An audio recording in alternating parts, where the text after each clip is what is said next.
Good afternoon. It's still February 23rd. I'm at the Hotel Saskatchewan looking into the main dining room there. Heading home. Hasn't warmed up any. Still minus 22. Not in here, but outside where I'm about to go, it's minus 22. And we're in the same wind chill, so just going to head home. Nothing fancy.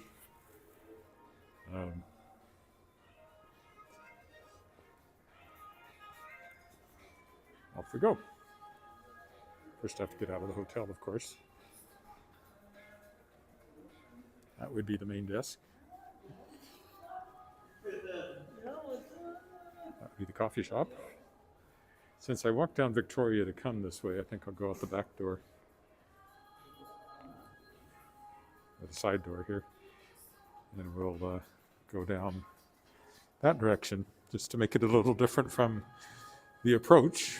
I'll probably be, in fact, I know for sure, I'll be walking down here again tomorrow. I probably won't walk around the lake in the morning.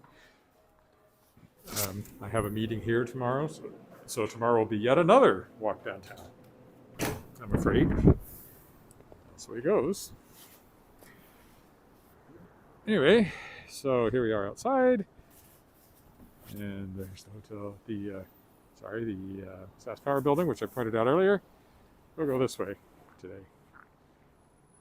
Zigzag our way home. At 4 o'clock my time, which is an hour and a half from now, I'm interviewing, why there's so many police cars around the hotel. There were 2 parked out front. Interviewing Alex Schwartzman, who's an award-winning author, for the World Shapers podcast. He also provided a blurb for a book I'm publishing this fall called The Good Soldier by Nir Yaniv, which is Catch-22 in outer space, I guess you'd call it, or Starship Troopers meets Catch-22 is another way to describe it. Kind of a military humor, satire, anti-war kind of novel. Not sure there is such a thing as a pro-war novel. Nobody's really pro-war.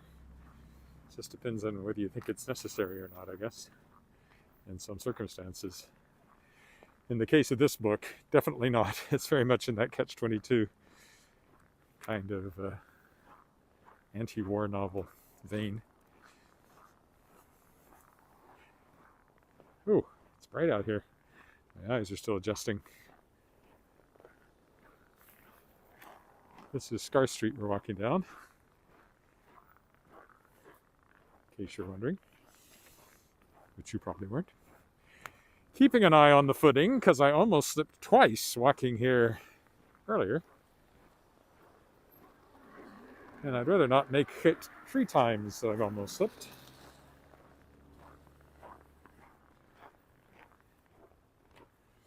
You see the back of the Hotel Saskatchewan.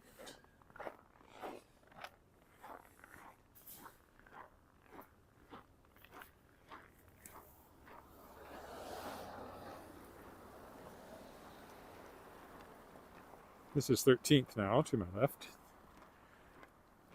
which I was walking along just last night, down in the more commercial area of it. I'll cross it if nobody's coming. Nobody's coming, I'll cross it. Oh, hey. Why don't we... I was thinking I might go up the alley, but kind of boring, isn't it? So, no, I don't think I will. We'll stick over here.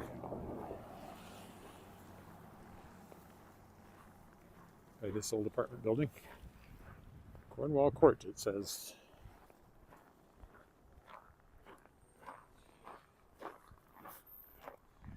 Don't think I knew what it was called until just then. I've mostly seen the front side of it when I've been walking. Usually I'm on the other side for some reason. Today I'm on this side. It's fairly notable because of the spiral fire escape out here.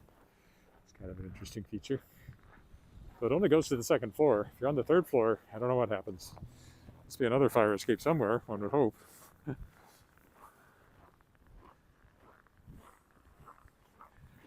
less interesting apartment building over there. The gimbal, for some reason, is not reacting very well.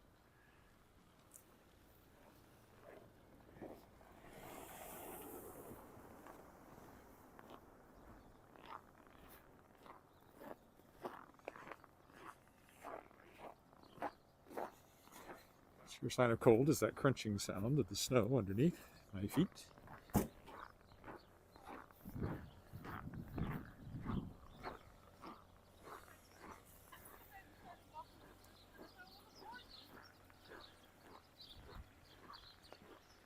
Arnold Village Co-op Apartments, 50 plus, now renting 1 and 2 bedroom suites. It's an adult building, no children allowed, I guess.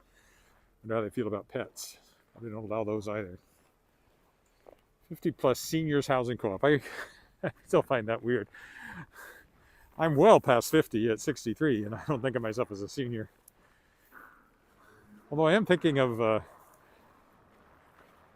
my 65th birthday, doing a recital called A Senior Moment. Edward Willett sings those of his favorite songs whose lyrics he can remember. Something like that. But that's still a year and a half away. Plenty of time to plan for it, if I decide to do that. There has been a little bit more fresh snow, it looks like. Not a lot, just you can see it's kind of sunny, but not quite.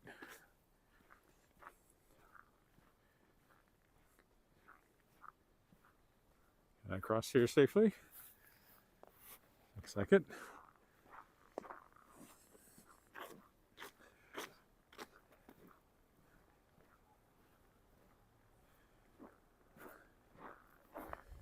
One of the old apartment buildings here.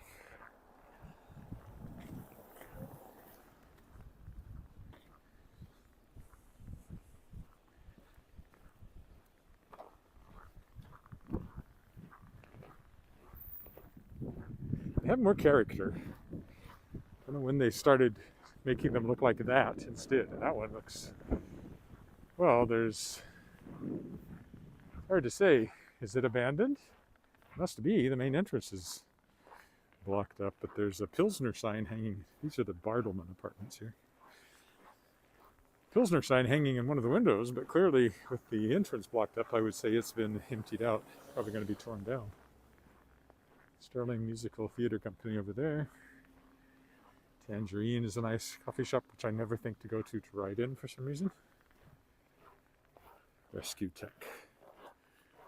There used to be not artillery range. Archery range in the basement. It's very difficult to find a good artillery range in a basement. Oh, that was funny to me anyway.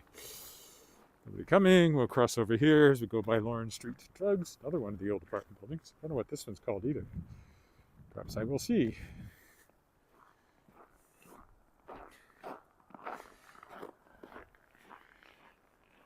What's it called? Does it really have a name? It's called 2200.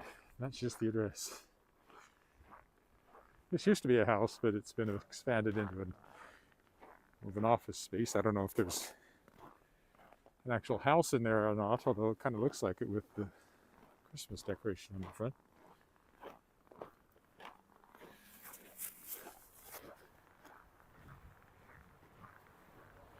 Like this house, if it's still a house. I don't think it is. I think it's an office too.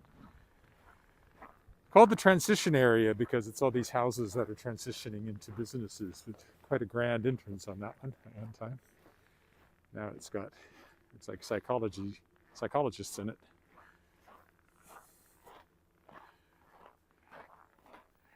My shoe's getting loose. That's always annoying.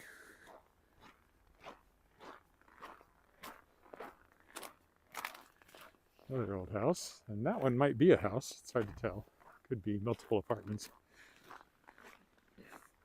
New construction there. Mixture over there.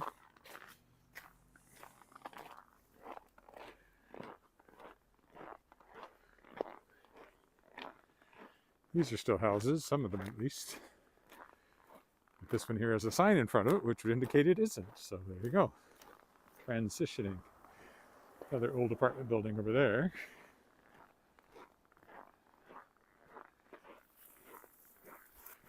And this is a very old building on the corner, one of the oldest around here.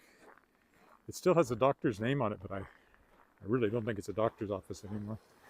I think they just put up a very permanent sign that nobody has bothered to remove. I'm pretty sure Dr. J. Joseph. I don't know if that's still his office or not. That sign has been there for as long as I can remember.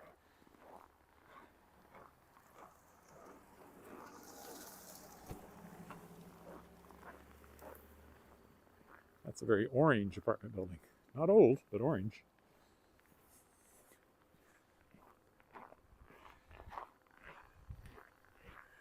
And here we are coming up back to the Fireside Bistro where I walked to the other night for dinner. Tuesday night, 2 nights ago. There's a fountain, which is definitely not fountaining. For the German Wine Society dinner. It was very good. Among other things, we had a delicious rabbit consomme, which I don't think I could have ever said before. I've had rabbit once before, but never rabbit consomme. And there were bison empanadas and New York steak. A very nice dessert as well. And good German wine to go with it. It was a very successful evening with the Fireside Bistro. Considering I walked out of there the last time I went because they took too long to serve me, they kind of redeemed themselves with that. But I can go down one more block to keep up my zigzagging. I'll end up walking on College, but that's okay.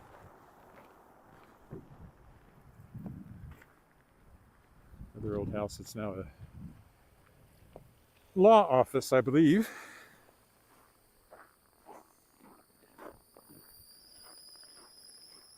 Nobody has said hello on this walk, so I don't know if anybody's watching or not. Connecting the dots. Immigration Services, you'll never be alone. Medicare Financial.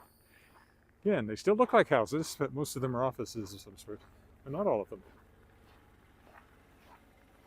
You just look for the signs, and that usually tells you something. Or the wheelchair ramp. Most houses don't have wheelchair ramps. This one's for lease, actually. I think this is still a house. Some of these are in my book, Historic Walks of Regina and Moose Jaw. But unfortunately, I don't remember the details without the book in front of me, and it's hard to carry that around while you walk. Which is too bad. I could do a great YouTube video. It'd take forever, though, if I read everything that I put in the book. It'd take you hours to do the whole thing. Any one of the walks. Might be fun sometime, though. Guess I could do it in pieces.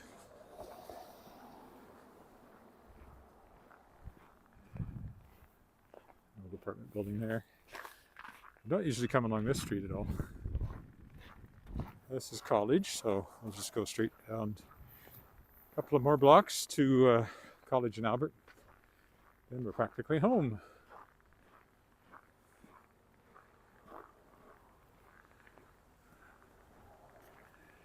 Park's over there, of course. Royal Saskatchewan Museum over there. 2 blocks this way to Albert, and then home.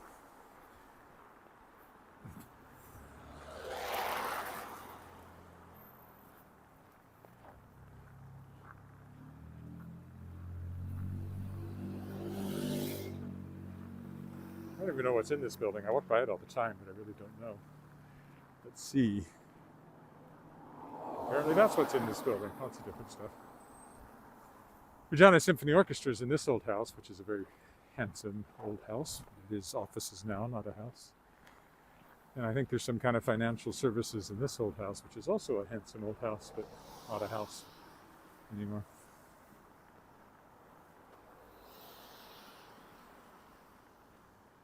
The next house along here used to belong to Jackie and Morris Shumiatcher, extremely prominent citizens, and Jackie was a good friend. Well, they were both friends of my wife's family. I knew Jackie better than Morris. Unfortunately, he developed Alzheimer's in the 90s, and so I never really knew him at his best. But Jackie lived here. Been in that house many times. Really 2 houses joined together. And I think it's been sold.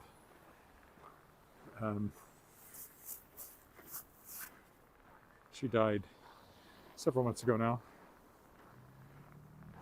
Within a year, maybe? I don't remember the exact date. Yeah, she was a very good friend. Used to come over and pick her up and take her to birthdays, have her over for our birthdays, various birthday events and things like that. So it was a great loss to the city, but also to family personally. She was a terrific woman. Yeah, well, I timed this badly because I'm stuck here waiting for the light to change. Oh well, nothing for it. Really no choice. I mean, I could go that way, but then I'm really going out of my way, which I don't really feel like doing. So we'll just wait. Looking north along Albert. See, if I went that way, I'd end up going all the way down and crossing and coming back.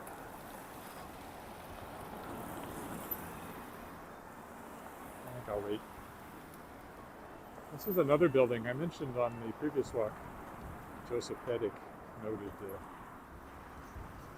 Regina architect. He did this one as well. He was not happy when they put that kind of silvery box around the bottom, which is not true to the original building. He didn't care for it, but couldn't stop it. Oh, hi. Urban environment is back again. Sorry, you got to cross the road, then I'll look at your comment.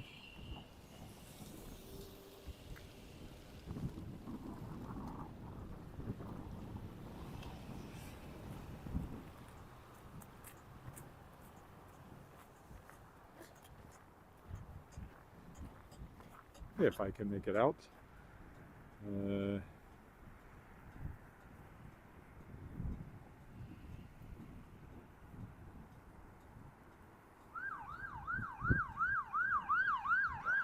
I don't know exactly which regions. I think probably in the east, like Hamilton, for example, is full of brick houses.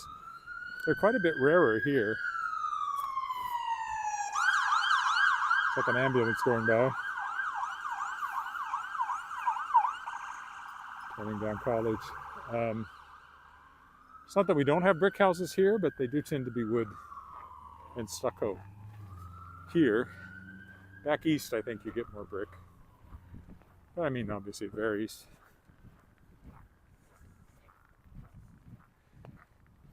It's not an either or anywhere.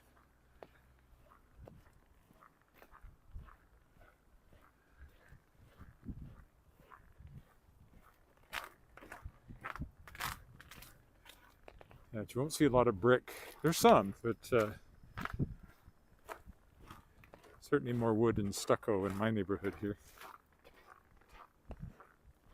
I don't know that there's a brick house anywhere along the Crescent, but when you get around the corner onto Italic, there's a couple. Including the oldest house in the neighborhood is brick, built in 1914. Called the Bishop's House because it used to be the Bishop's House.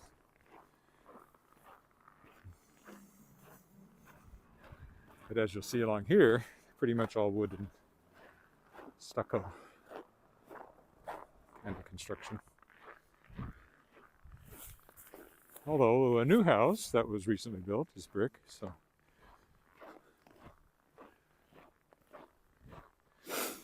Kind of odd when you think about it, because it's not like we have a lot of wood, or they didn't. I mean, there's lots of wood in northern Saskatchewan, but certainly not down here. I mean, the top 2/3 of the province are wooded, but down here it's all prairie. And there was a brick plant in Estevan. And yet, oh, that house now has been completely wrapped in Tyvek. That's a big house. The house that was there before was that size, but it was 1 story. Oh, this is just as big, only 2 stories, so twice as big. And it really takes up the whole lot. There's no backyard to speak of. It just connects to the garage, so no backyard. using every available inch just about.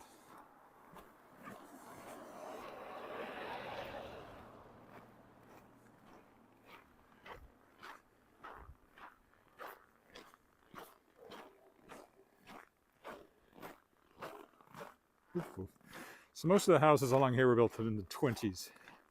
Ours was built in 26. The others would be of a similar vintage. So they're all 100 or getting close to 100 years old, I would think. The original ones on the Crescent. And they're mostly unique. It wasn't a neighborhood that was built with a bunch of cookie cutter houses. They're all designed uniquely by somebody. Like ours was built by the architect. His name is suddenly out of my head. He also did Davin School. And his own house was built along here as well. Anyway, one of the noted architects at the time. Oh, nail truck. He parked, and then he changed his mind about parking for some reason. Davin School over there. Portnell, that was his name, Francis Portnell. He's the architect. This was his house here that he built for himself. He designed ours, he designed Davin School, and much else. If I had the opportunity to talk to him, I would ask him why he made our dormer windows meet in such a way that a giant icicle forms there every year, which is because damage and various problems over the years. It's like, didn't you know what kind of climate this was? But anyway, he thought it looked good, and I suppose it does, right up until you get the giant icicle.